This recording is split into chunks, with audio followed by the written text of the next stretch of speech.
Students take part in many different activities in class to help them learn. Sometimes the teacher may give a lecture, but more often, students in American schools will engage in an activity that requires greater participation and interaction with their peers. Other kinds of activities and tasks could include quiet reading, projects, presentations, discussions, and book reports.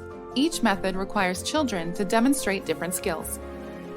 Remind your children to tell you about school projects in advance. Having advance notice will allow you to create a budget and purchase the supplies your children need to complete the project on time and well.